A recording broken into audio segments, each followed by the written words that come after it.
देश की सर्वोच्च अदालत यानी कि सुप्रीम कोर्ट ने बुधवार को एक ऐतिहासिक फैसला सुनाया है। कोर्ट ने पहली बार निष्क्रिय इच्छा मृत्यु यानी कि पैसिव यूथेनेशिया की अनुमति देते हुए आदेश पारित किया है।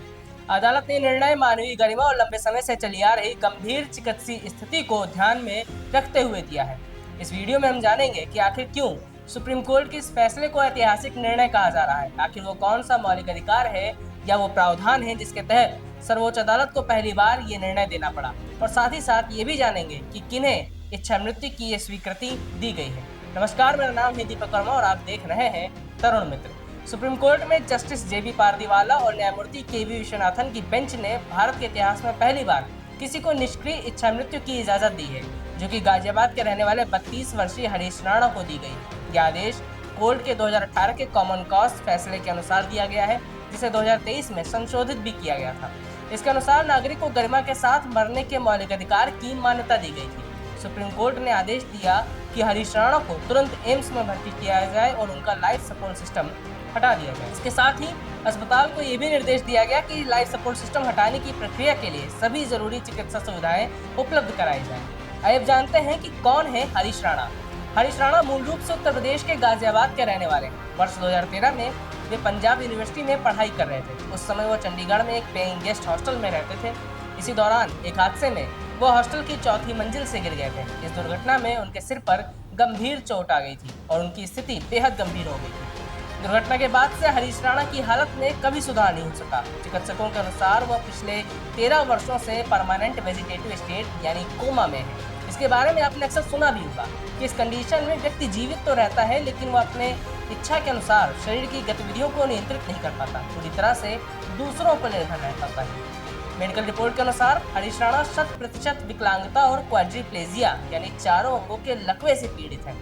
वो खुद से सांस नहीं ले सकते और न ही सामान्य रूप से भोजन कर सकते थे। उनकी सांस चलाने के लिए और भोजन के लिए भी कई तरह के ट्यूब्स का सहारा लिया जा रहा था।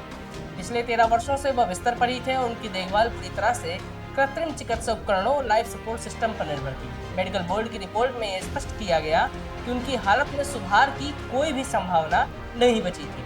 सुनवाई के दौरान अदालत ने कहा कि जीवन केवल शारीरिक अस्तित्व का नाम नहीं है, बल्कि उसमें गरिमा का होना भी आवश्यक है। अदालत के अनुसार यदि किसी व्यक्ति का जीवन पूरी तरह कृत्रिम साधनों के सहारे चल रहा हो और चिकित्सीय रूप से उसके ठीक होने की संभावना भी समाप्त हो चुकी हो, तो ऐसी स्थिति में व्यक्ति को गरिमापूर्ण मृत्यु चुनने का अधिकार दिया जा सकता है।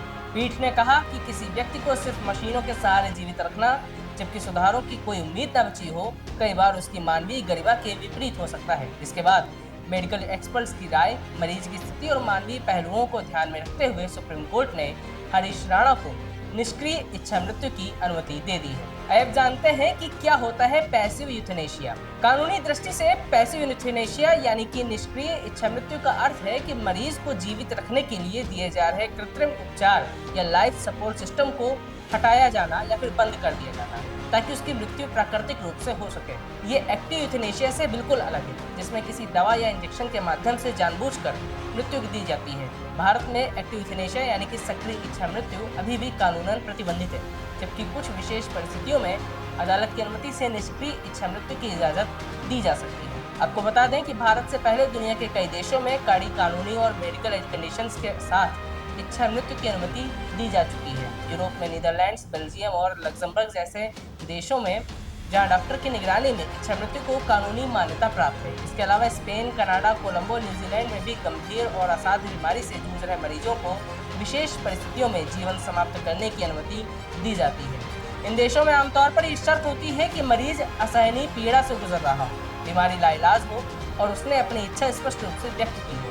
फिलहाल सुप्रीम कोर्ट के इस फैसले को देश में इच्छा मृत्यु से जुड़े मामलों के संदर्भ में एक महत्वपूर्ण न्यायिक निर्णय माना जा रहा है, क्योंकि यह जीवन के अधिकार के साथ साथ गरिमापूर्ण मृत्यु के अधिकार पर भी व्यापक बहस को आगे बढ़ाता है। फिलहाल मिलेंगे अगली वीडियो में, तब तक देखते रहिए तरुण मित्र। नमस्कार।